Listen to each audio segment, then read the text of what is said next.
Welcome to Fantasy Football Today, DFS. My name is Nejad. That right there, the guy you're looking at on YouTube is Mike McClure. Mike, we are here. We are here to talk about the main slate. Thursday, we got Thursday night football tonight. We're recording right before game time of the Bills-Rams game. Level of 1 to 1 million. How excited are you? Roughly 1 million. I love, and I forgot how much I love building showdown slate lineups. I'm doing it honestly right now as we're recording a little bit as well. It's so much fun. It's so much different than playing daily fantasy baseball and all the things that we do during the summer. I can't wait, but I want to talk about the main slate, so let's get into it. So that's a nice transition. You guys might be hearing me a little differently than you normally hear me. And that's because I am in a condo in Las Vegas right now. I'm going to be at the Circa tonight to watch the Bills Rams. So for those of you that are new listeners, trust and know that this isn't necessarily normally how I'm going to sound from other shows. You know that. But if it is a little trebly, bear with us. Mike sounds smooth. And honestly, you're here to listen to me like 40% of the time, but Mike's got at least 60% of the equity in this show. So listen, we are going to deep dive. We're going to go quick. We're going to go through the entire main slate, and we're going to talk about plays we like, roster construction we like. But I do want to remind everybody that we have our contest. It's back. Our DraftKings contest is back. It's going to be 150 people or 150 entries each week. And of course, the person who wins, we are going to showcase on our Tuesday show when we look back at our previous lineups. You can actually get the link to the contest in this show, in the description to this show, wherever you listen to it. But just as important, we're going to be tweeting it out as well. Mike McClure at Mike5754 is going to tweet it out. Nejad at Nejad. I'm going to be tweeting it out. So there's a lot of places you can get this, enter it. I'm going to have to wait until Sunday, Mike, to enter this Sunday morning or Saturday night when I get back because I'm in Vegas and they don't do DraftKings. Super interesting and a touch ironic, but there's other implications there. We won't get into them now. Make sure you join our contest, though, as soon as you listen to the show. Mike, I don't want to waste any time. Let's get right into it, and I want to start with the Ravens at the Jets. This is a game we've talked about, of course, in the past. There's not a lot that I personally love in this game, although I do think Lamar Jackson is viable, and I do think a Lamar Jackson stack is viable. Just for me, it's not my favorite game to stack.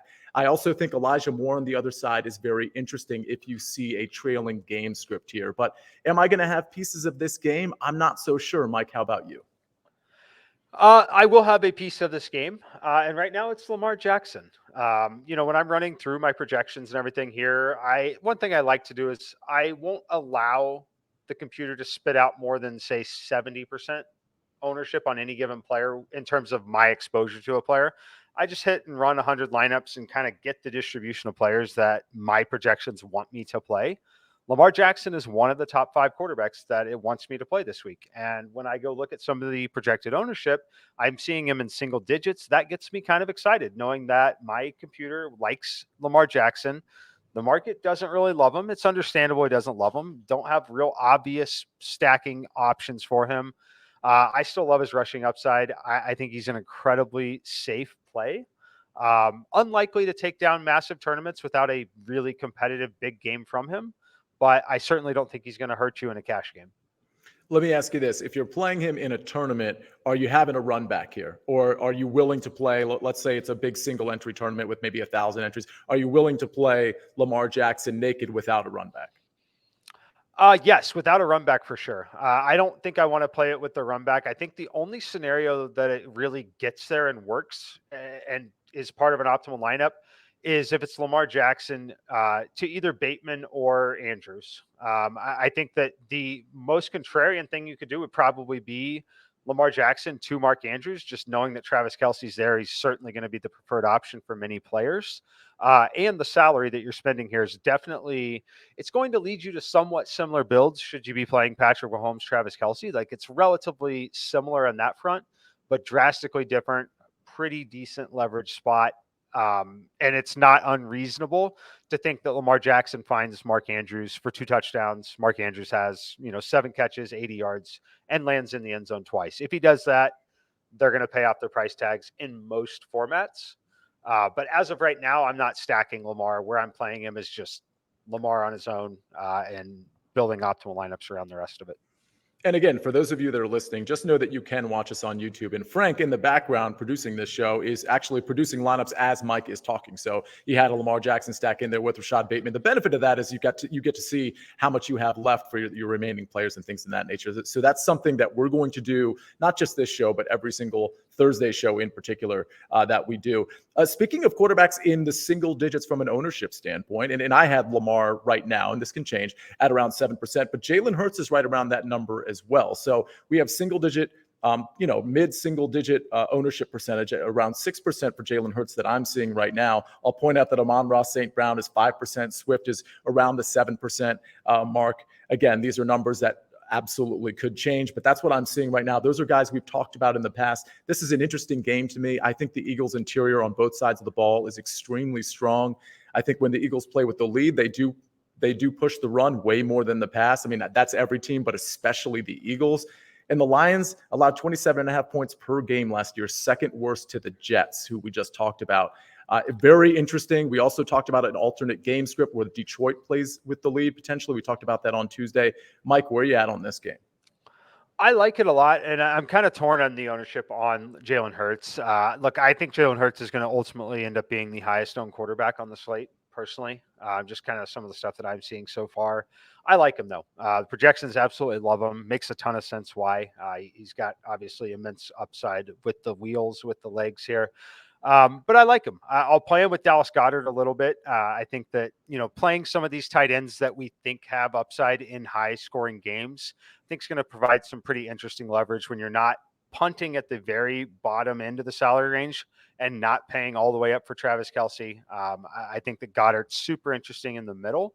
But as of right now, it's mostly Jalen Hurts. When I run my projections, he is the quarterback I have the most exposure to.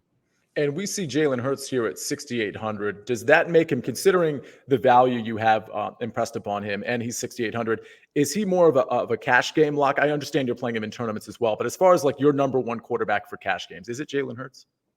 Yeah, it's definitely Jalen Hurts. We'll get into the lineups deeper, but yeah, the lineup for me right now is going to start with Jalen Hurts, Travis Kelce, and Christian McCaffrey. Like, those are the three players that are going to anchor the lineup. It's going to be a little chalky at those three spots. Fortunately, you have a lot to change in some of the other spots, but he's one of those core pieces in the cash games.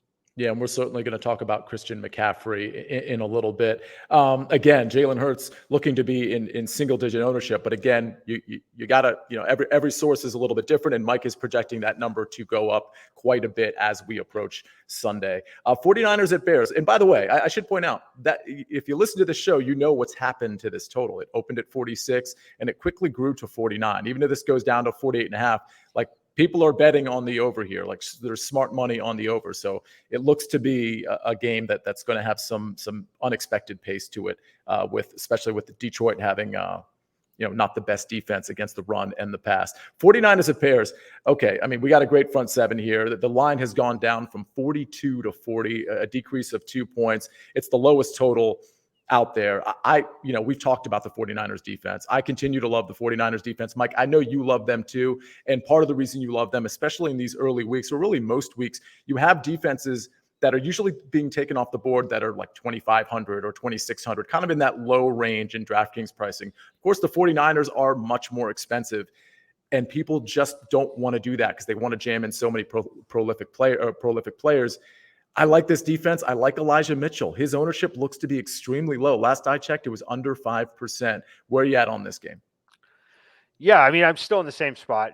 I like the 49ers defense. We've seen some troubling reports today related to George Kittle. It sounds like he could be missing this game, which would be an interesting development there for them. Certainly not going to help that over we've seen the market move this one down. It's the lowest by far. Yeah, it's a defensive battle in terms of the 49ers side. I think it'd be extremely difficult to pinpoint everything on the 49ers side, especially at their price points. Mitchell is fine. Like, I think it's a fine pivot from some of the running backs. I don't love it because, frankly, there's just so many good running back plays in week one, while a lot of them are healthy. So I'm mostly off the game other than playing the 49ers defense.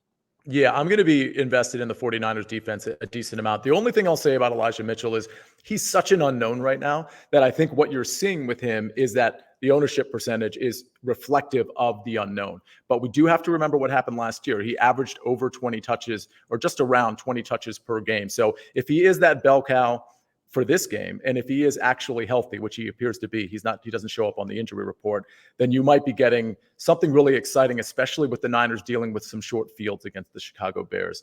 Next game up is one with a very popular player, Mike, Jonathan Taylor. We've got the Colts at the Texans. Colts were a 9-point favorite. It's down to 7. So the Texans getting some of the respect that they probably deserve with Davis Mills at the helm. We have a 44.5-point total. Certainly nothing impressive there from a total standpoint. Both teams operate at a relatively slow pace. I know a lot of people are interested in Michael Pittman here. Of course, a lot of people are interested in a very popular Jonathan Taylor. But what are you interested in? I'm interested in one piece. Well, two pieces, really. I'm not playing Jonathan Taylor. I will come out and say that now. I am not going to end up on Jonathan Taylor. I'm going to lean heavily on the Christian McCaffrey versus Jonathan Taylor side. Am I correct on it? I have no idea, to be honest with you. I have no idea. It's a matter of who lands in the end zone twice and who only lands there once, essentially. But I like Christian McCaffrey. I get to play him when he's healthy. And, he pulled up on the injury report today. I'm still going to go that way. So I'm off Jonathan Taylor. He's someone I'm going to be fading. As far as Michael Pittman, the most interesting thing that I'm seeing so far, I'm showing him as basically the most popular player on the entire slate. Makes a lot of sense at 5,500.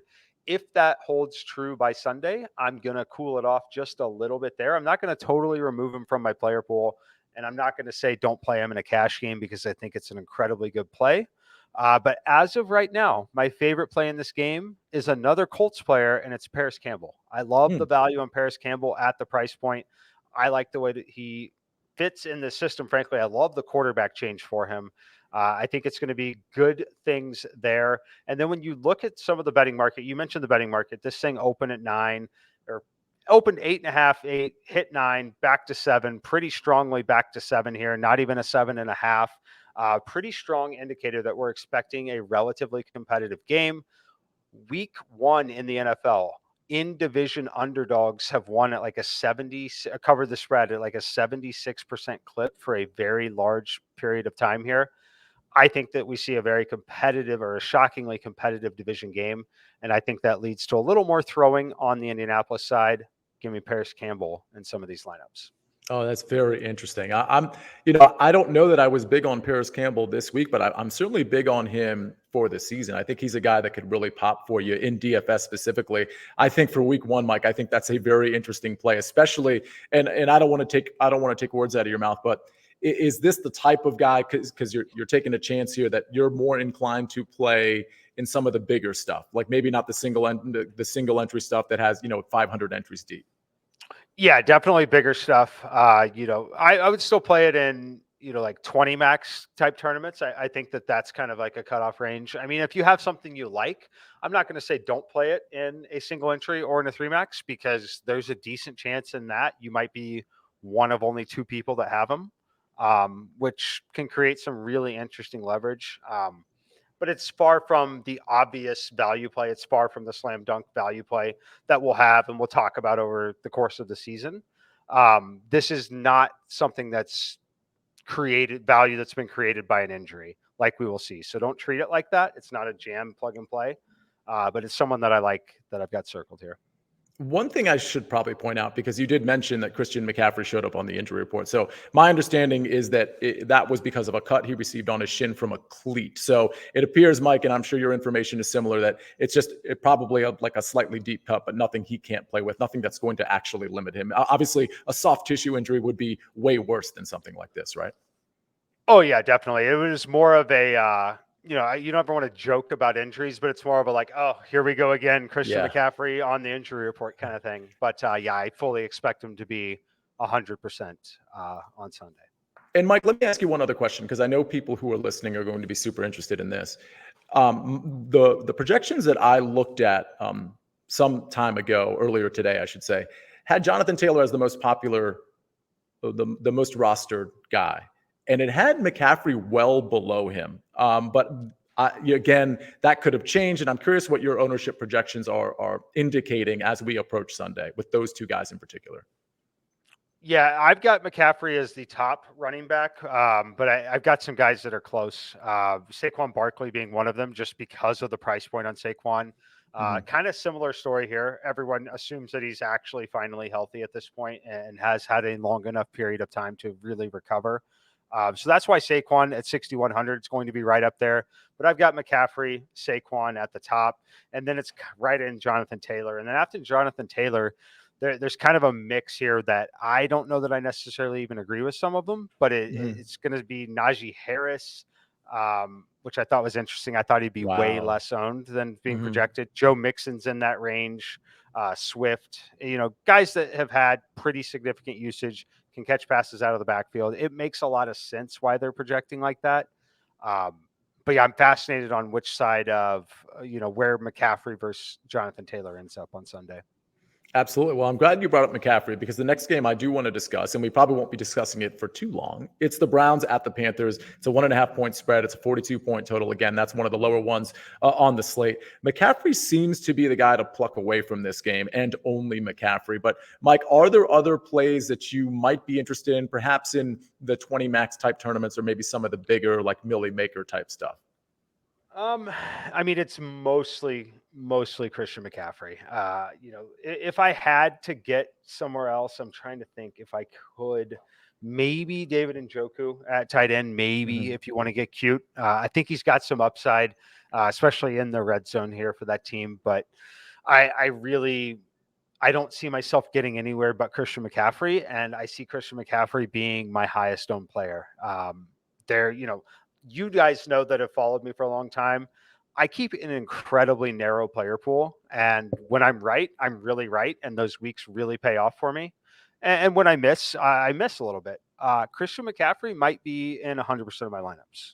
Maybe the number might be 80%, but it's certainly going to be double, triple, likely at least triple the field in terms of my exposure relative to the fields.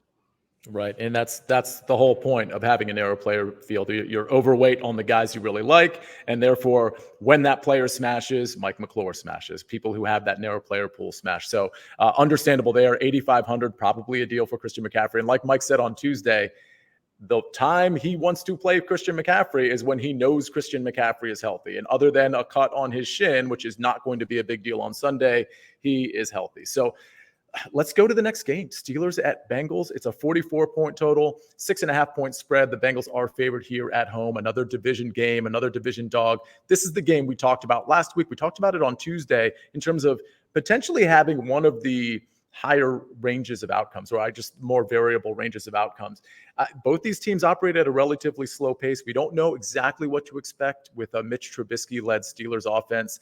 But we do think, Mike, that Najee Harris is going to get at least similar volume than what we saw last year. Not the same, but at least in the ballpark, right? Yeah, definitely. And like as I mentioned a few minutes ago, I am torn on this because I really thought Najee Harris was going to be coming in a little under the radar. Definitely not the case.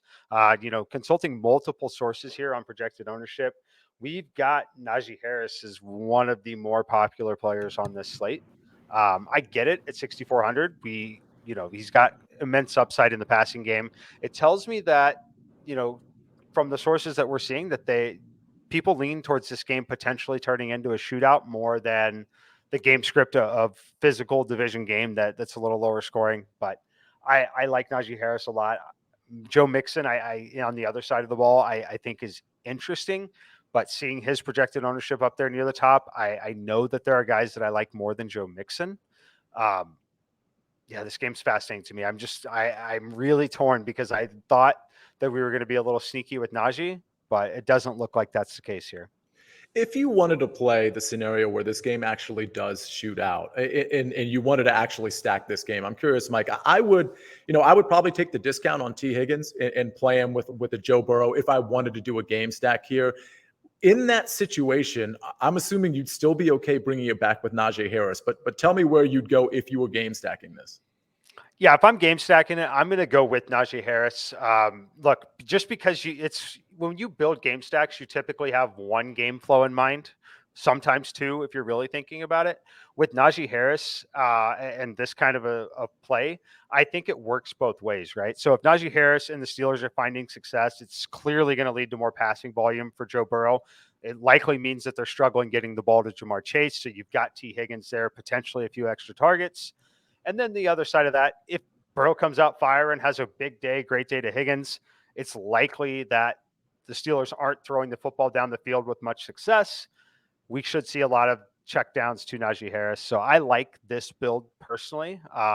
You could play some of the other receivers, Claypool, if you want to, but I would feel the most comfortable with Najee Harris, regardless of who you have on the other side. Okay. And again, that was a 44-point total, but that's a total that we talked about where it could come way under that 44 or it could come way over that 44. And something to think about when you're thinking about game scripts going into Sunday, the main slate. Don't be married to the line and the total that you see that on DraftKings Sportsbook or on Caesar Sportsbook or whatever sportsbook you're looking at. You do want to project, particularly in week 1, alternate game scripts. And if you're right on that alternate game script, that's really good because your roster construction is going to be different than everybody else because they are so married to, oh, well, it's the Bengals -6.5. Let me construct a game script around that. And we talked about that specifically with the Eagles-Detroit Lions game. Listen, I think the Eagles are going to cover the 4-point spread, but I'm not always right. And it very well could be that Detroit just comes out and smashes at least early in the game, build a lead, and then we see a different game script than what everybody is projecting. So for all of these games, especially the ones that you think are going to be high scoring, don't be married to the line. Be a little thoughtful as to what the other range of outcomes are that maybe Vegas is not considering here. Let's go to the Saints and Falcons. This is a 42-point total, another low one. Listen, the afternoon games, that's where a lot of the fireworks are, and we're about to get there. But we do want to discuss every single game. Saints at Falcons, Saints -5.5, 42-point total. Both these teams likely operating at a slow pace. I think there's pieces on both sides that you could play. I just don't know that this is the game to play it. Obviously, Alvin Kamara appears to be, playing week 1 with a full slate of touches. On the other side, Pitts is interesting. Drake London perhaps is interesting, although, things are kind of muted for him right now because he did have a preseason kind of lingering injury. I don't want to quote cross off a game, but I don't really see any reason to jam in a Kyle Pitts into my lineup, especially with all the other tight end value we see, both at the top with Travis Kelce and at the bottom with some other value plays. Yeah, I don't love it. I want to get to a play in this game potentially, but I don't know that I could justify it, to be honest with you. I don't even know if I want to say it out loud because it's kind of sounds kind of funny. It sounds kind of weird, right? But you have to say it now, Mike. I envision the scenario where Marcus Mariota has 70 rushing yards in this game. Okay, I'm glad you said that. Yeah, I like where you're touchdown going. Or land in the end zone at 5,200, and maybe you like Pitts, maybe you don't. I don't even necessarily care about trying to stack it up. But I think there's a possibility that Marcus Mariota could have a pretty good day with his legs still. I personally believe that he's still got that left in the tank. Is this the perfect matchup for it? I don't know, but I know it's the perfect week to take a shot on it because nobody has really any interest in doing it. And once he does it once, he's never going to be $5,200 again. So here's what I'm hoping. And I love where you're going with this. I think Marcus Mariota is really underappreciated and quite frankly underrated, especially I'm not even talking from a real life football standpoint, but specifically from a fantasy football standpoint. He has a lot of moxie out there for one, but he absolutely can do stuff with his legs and with his arm. Here's how I see it. I see him against a Saints defense having a problematic time, maybe a slightly conservative game plan against an opportunistic defense. My hope here, Mike, is that he just doesn't have that great of a game. And then next week and the next week after that, he is similar priced. And then we can really smash him. I don't really love the matchup here. I think you're right that this would be something to potentially play in a huge tournament, like a silver bullet type of construction. I'm probably not going to get there, but I love where your mind is at. And honestly, we like to think of this stuff and sort of project forward. Okay, well, if he has an average game, let's talk about Mariota, for example, or Saquon Barkley. Maybe he has an average game against Tennessee and his price stays low for week 2. There's a lot of this stuff where you're almost hoping that the press is bad for these guys, that the DFS community just doesn't like what they see week 1. We're all prisoners of the moment, or at least most people are, and then they don't want to play them week 2 or week 3. Marcus Mariota is one of those guys I have interest in that regard. Yep, I could not agree more. I'm glad I didn't sound too crazy for bringing it up because it's a thought that is ringing in my mind. I can just see him sprinting down the field on the 50-yard rush that potentially lands in the end zone. Yeah, I wouldn't doubt that at all. Okay, we have a few more 1 o'clock games, and then we're going to get into the very, very interesting and high-scoring, prolific afternoon games that we all, I know, want to talk about. But first, we're going to hear a message from our partners. And we are back. My name is Nejad. That is Mike McClure. This is Fantasy Football Today DFS. We are covering the full slate. We're going quickly. We're trying to get all our plays in here. And then, of course, at the end of the show, we're going to talk about our favorite stacks, our favorite value, chalk, and value plays, value, chalk, and contrarian plays that we're going to have on our cheat sheet, which we do every single week. And by the way, if you're just catching the podcast right now and you missed the very front end, please make sure you register for our DraftKings contest. It's only $5. The winner is going to be featured on Tuesday, or at least that lineup is going to be featured. We're going to talk about that lineup, and we're going to talk about our own lineups, the mistake we made, and the good calls that we made on the Tuesday show while we're taking a first look at DFS pricing for week 2. So that's our Tuesday show. And then, of course, Thursday, we do this. Jags at Commanders. Commanders minus 2.5. It's a 44-point total. I think this one is interesting. So the Jags are getting some respect here. And what that means, Mike, is they clearly listened to our show Tuesday and last week where we said, hey, this game, this has some potential here for the Jags to maybe put up some points against a Washington defense that is still regarded as something that they might not be. Listen, I'm a Commanders fan, but this defense has some holes in it. Not only is Chase Young not on this defensive line or defensive line as a defensive end, but listen, they'll get a pass rush, but the secondary is not that great. And if Trevor Lawrence is even an average quarterback in this game, this 44 points could get blown out of the water. Now, it's the same thing with the Steelers and Bengals game. Of course, it could stay under, yes. But this is one of those games that if I'm going to take a chance on it, man, I get a Trevor Lawrence for what, $5,600? I get a Christian Kirk for a low price, and then I bring it back with either a McKissick or Antonio Gibson. Now I have built a stack that really nobody is playing, and I've saved some dollars along the way. Are you with me, or am I crazy, Mike? I'm with you a little bit. Yeah, look, I don't think there's anyone's really going to go that direction. I think Christian Kirk is someone people might play as like a one-off from this game. Mm-hmm. So I think that if you're going to play him, based on some of the projections I'm seeing, I only really want to play him if I'm playing Trevor Lawrence. Yeah. And if I do that, I can get to the other side. I like Jahan Dotson a lot as a value play from Washington. So I think that is a super interesting way to start a lineup. And if you want to play those 3 players, then you can go eat the chalk. Play Travis Kelce if you want to. Go play Christian McCaffrey or Jonathan Taylor, whichever one of those guys you really like. And you start to have a pretty interesting lineup, especially if you end up being right on Trevor Lawrence hitting Christian Kirk here. Yeah, I don't hate it. I'm not eager to go do it in a lot of my lineups, but again, I'm playing relatively narrow player pool. So the guy that I'm most likely to have out of this game is still Jahan Dotson, and it's because he's $3,400. And I do kind of lean towards them having a game script where they gotta throw in some of those situations. So I like Dotson here. Yeah, and again, if you're watching on YouTube, you just saw Frank basically build a lineup of the players we just saw, but also include in there some of the guys we've already talked about, like Christian McCaffrey, like Travis Kelce, and we see how much salary we have left. That's $5,200 that we have left if you're watching here on YouTube, and we haven't even added our defense in there. So you could take that Niners defense if you want, but most people will take a discount defense and hope they get some good value out of that. So Niners defense, it leaves us $5,500 left. But if we take, let's say, Washington's probably a bad example. Let's say the Dolphins, for example, at $2,600, you're going to have plenty of, and we're building it right now. We're going to have 6,000 left to build among 3 other positions. So you put a value guy in there, and then all of a sudden, now you have 2 more superstars to add to your lineup. So that's the type of flexibility you're getting with like a Trevor Lawrence stack. I think Antonio Gibson is in play here. I think Travis Etienne is in play. It depends on how you want to build it. I wouldn't do Etienne with Trevor Lawrence, of course, so that would be more of a skinny stack. Etienne with maybe Gibson or a receiver on the other side. But I do think Gibson, listen, I think there's a scenario where Washington moves the ball, and Jacksonville moves the ball quite well, and that Washington moves it via Gibson, and he gets in the end zone. And that Jacksonville, listen, both of these teams were literally the two worst teams getting off the field on third down. So that does promote potentially like long time-consuming drives, but it also promotes sort of efficiency from a DraftKings scoring standpoint. These teams, I think, are going to move the ball easier than people think. So I think a lot of these guys are in play in this Jags-Commanders game. Let's go to the Patriots-Dolphins. We just mentioned their defense. That line is moving.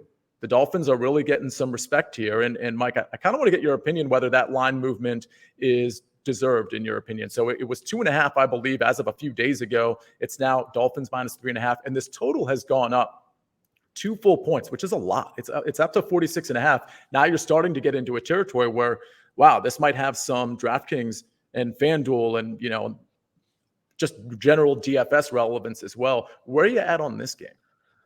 Yeah, so first of all, I'll say I don't really want to play this game in DFS. I agree with the market movement on it as a whole. I think the market's showing you a pretty clear position, and that position would be a lot of buying on Miami, which has impacted the total as well. It's a lot of upside for Miami. Look, this Patriots team is I shouldn't say never. They haven't had a ton of success with this Miami team, the success that they should have relative to their overall success. One thing that was interesting about it is they actually traveled. They're already there, right? The reason why is because they have to try to adjust to the heat. It is still incredibly hot in Miami. You would know, you're right there in that area. That's always a factor in this game, especially early in the season like this. So I can't get to any of the DFS plays. Of course, you can take flyers on them individually, but there's nothing really stackable in my opinion. I also think that the Miami defense could potentially score in this game, so it's kind of interesting as a DST play. But as far as playing DFS, I think that they could be left with some relatively short fields, which could certainly take away opportunities to rack up fantasy points for the skill position players. But the Dolphins defense and special teams, I think, is very, very interesting.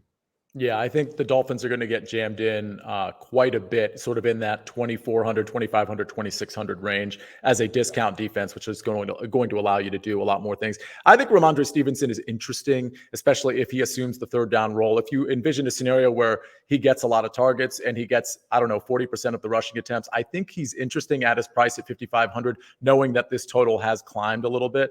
But I don't know that I'm going to get there this week. This is a situation where I hope he has an average game and maybe I try to play him in a better matchup week 2 or week 3. So happy to move on there. Another discount quarterback potentially in this Giants at Titans game. And it's not Ryan Tannehill. Of course, it's Daniel Jones and whoever you want to pair him with. And a lot of people I think are thinking, well, Wan'Dale Robinson's only 3,000. Now you just said Trevor Lawrence and Christian Kirk. What a stack that would be from a value standpoint. Well, it's even more valuable, at least from a price standpoint, with Daniel Jones and, of course, Wan'Dale Robinson or somebody of that ilk on the Giants roster. I'm not going to get there with this game. I'll just be totally honest. This is not a stack I'm really interested in. I do think it's a plus. I don't want to say plus matchup, but it's certainly positive that we talked about this, one of the elite edge rushers for the Tennessee Titans is out for the year. So maybe that gives Daniel Jones an extra second on occasion to make some passes to some of his receiver core. But 43.5 point total, Titans favored by 5.5. Not super interested, but then there's Derrick Henry. Mike, where are you going in this game?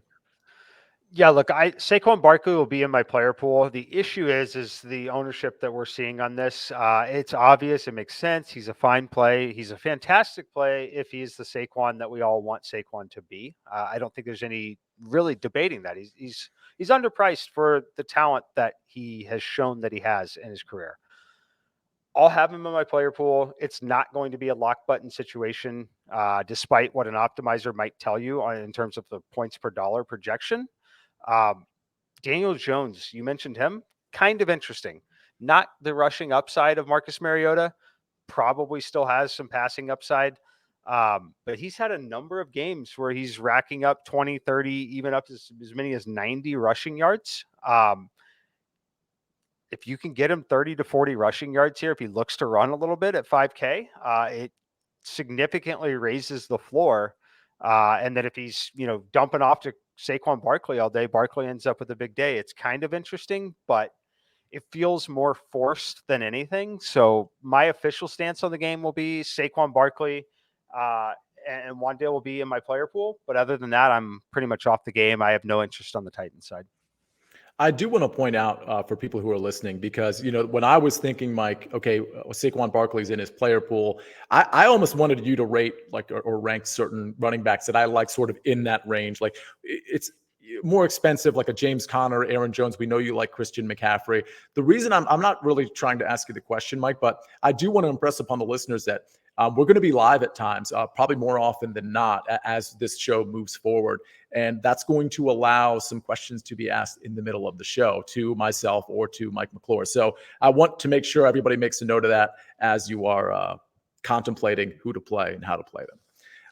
Let's go. Go ahead, Mike. Let me rank them quickly, just because we're talking about it. I'll rank my top 5 running backs this week.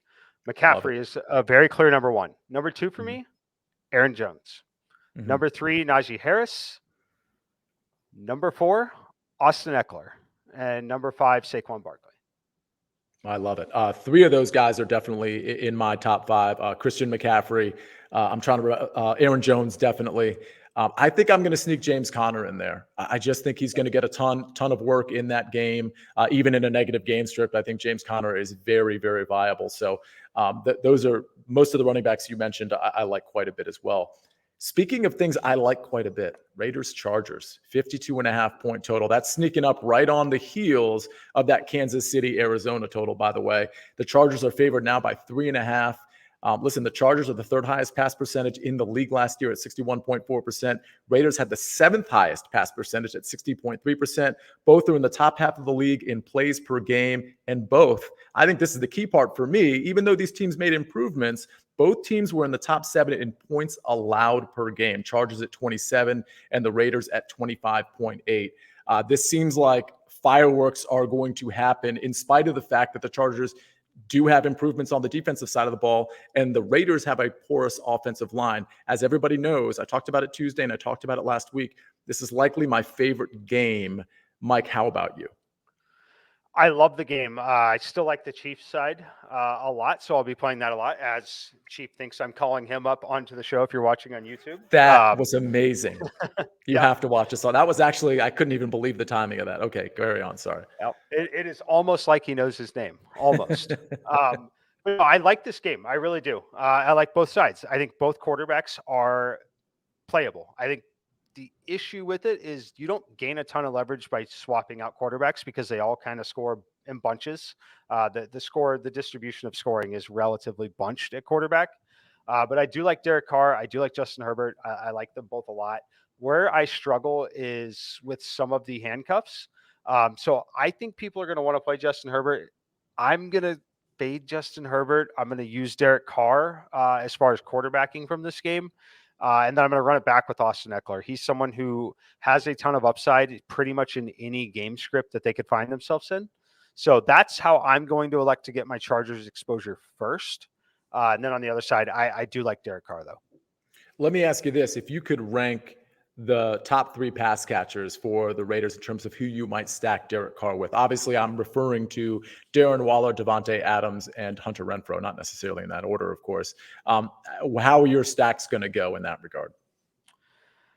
I mean, I think it's going to be Adams pretty clearly first for me.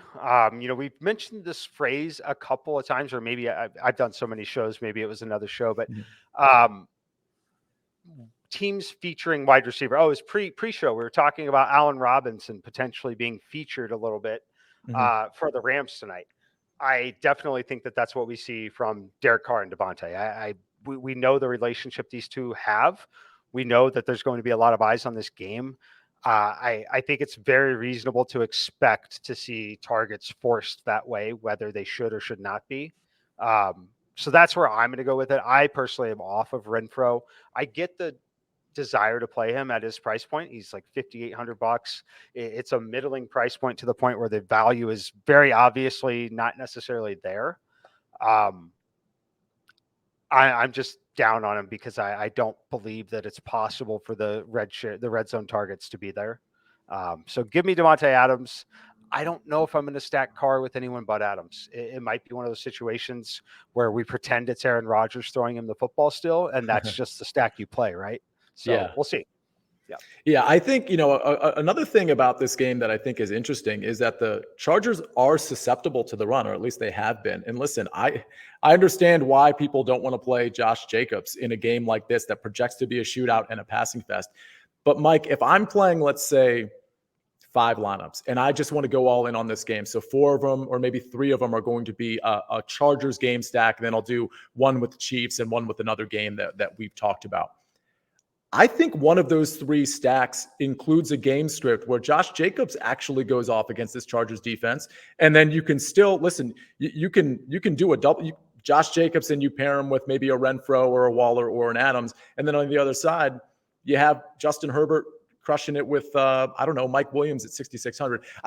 I think just from a game script standpoint, I think there is a scenario where even with a porous offensive line where Josh Jacobs gets going, and if he does, he's at such a low ownership percentage.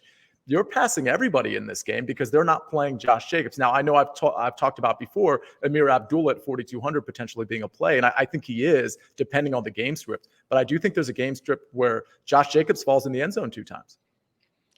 Yeah, I think that if you ask me to find a running back that does have 2 touchdown upside, that's for sure going to be less than 5% owned, he would be pretty much at the top of the list. I'm trying to look at, maybe Dalvin Cook, because maybe no one's going to play Dalvin Cook, but they're not really comparable because of the price points. Mm-hmm. If we make that criteria, say less than $6,500, guy that could score 2 touchdowns, also under 5% owned, there are literally 2 names that fit that bill.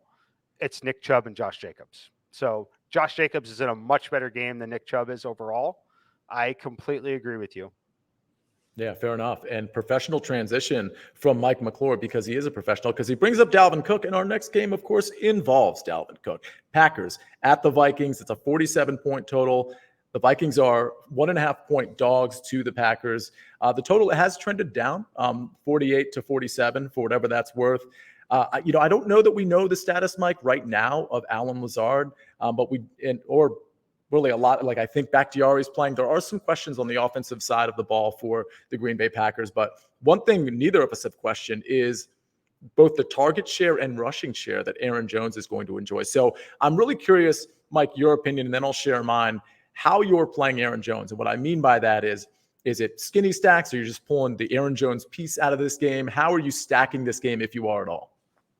So as of right now, I'm pulling the Aaron Jones piece out of the game first. I think Aaron Jones is going to be in my optimal lineup on DraftKings here. I think he's going to be in my primary lineup that I play in my head-to-head matchups.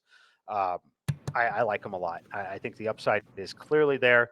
Another one of those players that really, really, really fits the bill in terms of any game script kind of works for him. He's going to have all the opportunity in the world here. So I love Aaron Jones. I don't think that there's a reason to play Aaron Rodgers in this game. If you are someone who likes Aaron Rodgers and thinks he can have a big game and thinks that the touchdowns come through the air, I love pairing Aaron Rodgers and Aaron Jones together. I think it can work. I think it's different enough. So I don't mind doing it. I think it's not necessary. So as far as Aaron Jones, he's a core piece of my lineups this week. Based on ownership percentages, it does appear that Jefferson is going to be a lot more popular than a Dalvin Cook. Is that correct? And if so, do we need to maybe change our assessment of this game, and maybe we just do a skinny stack with Aaron Jones and Dalvin Cook on the other side? Or even if you're not doing a stack, is Dalvin Cook a more viable play than Justin Jefferson just because of the ownership that we're seeing? Yeah, I think that it could be, especially because we have pass catchers in some of the other games, like the one we just mentioned with Las Vegas and the Chargers, and then, of course, the Kansas City Chiefs game. So what I'm showing on Dalvin Cook, I think Cook is one of the best tournament plays on the slate, frankly. We know that he has multi-touchdown upside. We know that he can catch passes out of the backfield if given the opportunity. Another one of those guys that you kind of want to play him when he's healthy, right? The issue with him is the price point and the depth of the position. So I don't think anyone's going to play him. You mentioned a very interesting idea, and that was playing Dalvin Cook and Aaron Jones together. That breaks a lot of rules in terms of correlations with players. Typically, running backs on opposing teams are pretty strongly negatively correlated. I don't know that it's the case in this matchup because of how much we love Aaron Jones and the passing game. I think where it becomes an issue is the scenario that the Packers come into Minnesota and win this game by 2 to 3 scores. I think that then it becomes a problem for Dalvin Cook, but I am not in the camp that believes that. I actually think that Minnesota's the sharper side in this game. I've got them in a teaser already up to 8.5 points. So no one's going to do this. What we're showing on the screen, if you're watching on YouTube, nobody is going to play that. And I think you could do worse. Normally I would caution against that. It's a pretty strong no, but this case, I don't think it is. All right. Well, if you chose to do that, we saw, if you're watching on YouTube, how much money you have left when you build a lineup in that regard. We have one more game to go over, and then Mike and I are going to talk about our favorite stack, our favorite chalk play, value play, contrarian play, and our fade of the week. So let's cover your Kansas City Chiefs, Mike McClure, and the Arizona Cardinals. This total is 54. The line has crept up from Kansas City -3 to Kansas City -6. Listen, I don't need to recap what we've already recapped about the Chiefs in terms of their general prolificness. That can't be a word. Fifth highest pass rate last year. They obviously have a new crop of receivers, but I don't know that that's going to hold Patrick Mahomes back. I have my questions about Patrick Mahomes with this receiver core, but I don't know that those questions exist against the Arizona Cardinals defense. So, Mike, let me talk to you about your Chiefs here. This sounds like, to me, it's your favorite game to stack. Where are you at with the stack? Where are you at with the bring back? And how many pieces are you going to have involved with the stack? Yeah, so I want to hit the biggest piece of news first, because the biggest bring back I had was Rondale Moore. And Rondale Moore popped up on the injury report about an hour ago. We saw some tweets come out about it. I'm going to see if I can list it. Cardinals wide receiver Rondale Moore injured his hamstring today during practice. He's going to have further examination, including an MRI, to determine the severity. So he's not playing. What we know about Rondale Moore is he's a speedster, right? He likes to run. It sounds kind of silly to say that. Most wide receivers like to run and can run, but that's definitely the case here with Rondale Moore. Not the kind of player that I want to be messing with if I know that his hamstring is potentially not 100%. Even if he plays, I think I have to be off of him, because one hard route and he could be done. He could absolutely be done. Because he certainly doesn't want to ruin an entire season trying to play week 1 on a bad hamstring. So we got to digest that first. But as far as what I really like in the game, Travis Kelce is the core piece, number 1. I hope that people look at DraftKings and see the opponent rank versus position and show the number 1 against tight end for Arizona, and it somehow suppresses his ownership. He's too cheap, right? Many weeks we saw Travis Kelce be an $8,000 player, right? Just like Christian McCaffrey's too cheap this week. Christian McCaffrey, when healthy, is a $10,000 player in midseason form in DraftKings. Not the case here. Travis Kelce is an auto plug and play for me personally. So that's where it starts. Now, as far as stacking, it gets interesting because, yes, I want to have the Mahomes to Kelce and Juju or the third pass catcher in my cash games optimal lineups. I'm likely to take the discount on Jalen Hurts and still have 2 Kansas City Chiefs pass catchers in there. So you don't have to force that stack with Mahomes. I'm going to tell you it's my favorite stack because I think the Chiefs offense absolutely rolls in this spot personally. But it's really the top 2 options for me are Travis Kelce and Juju. What a tough spot for the Arizona Cardinals. First of all, they have to play the Chiefs, but you don't have DeAndre Hopkins. You don't have Rondale Moore. It looks like, listen, if you're getting an MRI to assess the severity, to me, the gravity of the issue with the hamstring is a little bit more severe than normal. And therefore, I'm not calling it, but I don't think he's playing in this game. So you're out Rondale Moore. Antoine Wesley was one of your backups who's on IR. You have 34-year-old AJ Green, newly acquired Marquise Brown, and really just a bunch of guys. I mean, the next guy on the chart is probably Andy Isabella. So let's see what we hear about him in terms of whether he's going to play that role, and we want to play him at a flat, what is this, 3K? I mean, I think these are considerations because they're just out of options. I like Connor in this game, and I like pairing him potentially with Marquise Brown in a in a stack with the Kansas City Chiefs, Mahomes, Kelsey, and maybe a cheap receiver like MVS, for example, as opposed to Juju, or Juju if you can afford him. I think you can stack this game a number of ways, but if you're going to, I don't know that I want to stack it on the Kyler Murray side because I don't know who to pair him with. I think if you did Kyler Murray, you'd almost have to pair him with Marquise Brown, though. So a lot of interesting. Any flyers in this game, Mike? Yeah, definitely. And, some of it might be from my interest in playing daily fantasy college football, but Greg Dortch. Greg Dortch is someone who I think could be the guy that steps up here with Rondale out. You're not going to see anything flashy when you look at game logs. Heck of a talent. As far as any timing and chemistry, I can't tell you that at this point. I'm going to have to dive into it much deeper. Obviously, I wasn't expecting to even be mentioning this guy's name because this injury literally happened, an hour and a half ago, right? Hour ago. And we're just getting news of it. But I like Greg Dortch. He's an elite talent, and he might be a necessity for them. If I'm trying to pay up for Mahomes and Travis Kelce, and you already know I'm playing Christian McCaffrey, I'm going to need some value somewhere. Why not take an elite young talent in a game where we think the team is most definitely going to be trying to throw the football? Absolutely. All right. Well, that covers the Chiefs game, and therefore that covers the slate. We just have one thing to do. We want to go through Mike and myself's favorite stack: chalk play, value, contrarian, and fade. So, Mike, let's get started with you with your favorite stack. My favorite stack, we just mentioned it. It's going to be Patrick Mahomes. I know a lot of you are like, well, of course it's his favorite stack, but it really is. I love the spot for them. I think it's a relatively friendly spot for Kansas City to start the year in what is a really tough schedule for them.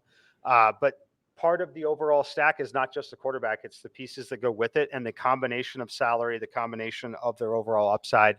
It's Patrick Mahomes, Travis Kelce, and then I'm going to throw Juju Smith-Schuster in there. I do like Juju. I thought that I might be on one of the other guys initially. I'm going to go ahead and play Juju the most here in this spot.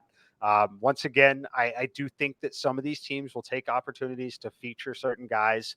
I think Juju might get force-fed a few additional targets. Out of all the guys on the team, they want great locker room chemistry. I do believe that he and his antics on the field, off the field, might actually earn a few additional targets in this game just because of that, to start things on the right foot. Call me crazy if you want, but I think that that's a very real thing with this kind of team. So I like Juju and Kelce. This is my favorite stack. All right, and you have Travis Kelce as your chalk play. Your value play, let's mention who that is. We talked about him earlier in the show. Indianapolis Colts wide receiver Paris Campbell. Look, I like a lot of what I saw in college. I like a lot of what I saw at times last season. I'm looking at this as we got a pretty significant upgrade at quarterback, in my opinion. I think this team could potentially throw a little more. I think it could come from two different reasons. I think that they could be blowing them out and they want to feature the offense a little more, get Ryan some more looks, more reps, real live game reps. I also think that this game could be strikingly competitive. We've seen the market move this thing down from 9 all the way to 7, not 7.5. If you're in the sports betting community at all, you should know that there is a strong difference between a line of 7.5 and 7. That it's a very strong statement that this thing is down to 7 and probably not going to hit 6.5 just because of the liability that they would take. But it's sending a pretty clear signal. Underdogs in division week 1 have performed incredibly well. I think there's a few targets headed in the direction of Paris Campbell. And finally, give us your contrarian and your fade, Mike. My contrarian play, I listed it as Aaron Jones because I don't think a ton of people are ultimately going to land there. I could be very wrong about it. I think that they're going to go more to Najee Harris. I think that they're going to avoid the Green Bay situation a little bit. If I'm wrong on this, I will make it up to you next week. If he somehow ends up being 20% owned and I'm calling it a contrarian play, I am sorry for that. Week 1 ownership is a little questionable, especially this still a little early out. But I love Aaron Jones, heavily involved in the passing game and the running game. With Devontae Adams gone, I think he should be a $7,500 player. All right. Well, we are. Oh, and the fade, of course. Did you touch on that? I'll hit the fade quickly. It is going to be Joe Mixon. Look, he's got upside. He's burned me in the past by fading him. But at 7,100, there are too many other running backs, including Aaron Jones, we just talked about, Najee Harris, Austin Eckler, even Dalvin Cook at $800 more. I just think that people love playing Joe Mixon. They love playing these Bengals players. I'm going to sit this one out on the Bengals side with Joe Mixon. All right, well, I'll go through mine real quick. This favorite stack is Justin Herbert to Mike Williams. I love that game in general. I think you can stack Derek Carr as well with Adams, Waller, or maybe Renfro. I think the running game is in play there, but I like Justin Herbert to Mike Williams, who I think is going to get behind the defense. Favorite chalk play, Jonathan Taylor. Favorite value, Mike Davis. It looks like he is going to be suiting up as the lead dog for the Ravens, so we'll monitor that. But at 4,400, I like that value. Contrarian play, I'm going to go Elijah Mitchell. I don't think anybody's going to play him, and I think if you correlate him with the San Francisco defense, it may pay huge dividends even in this super low total, lowest one on the slate. My fade is Derrick Henry. I just don't want pieces of that game in general, so I'm going to go ahead and fade both Derrick Henry and probably Saquon Barkley this week as well. Mike, that is our show. That is our coverage of the entire main slate. It's our deep dive. We're going to do this every Thursday. We're going to do it live as well. And on Tuesday, that's when we're going to see you next on Fantasy Football Today DFS. We are going to be recapping our lineups from this week 1 of football. I can't even believe I'm saying it. And of course, we're going to be taking a first look at DraftKings pricing leading into week 2 of the NFL season. Thank you very much for joining us. My name is Sia. That's Mike. We'll see you every week on Fantasy Football Today, DFS.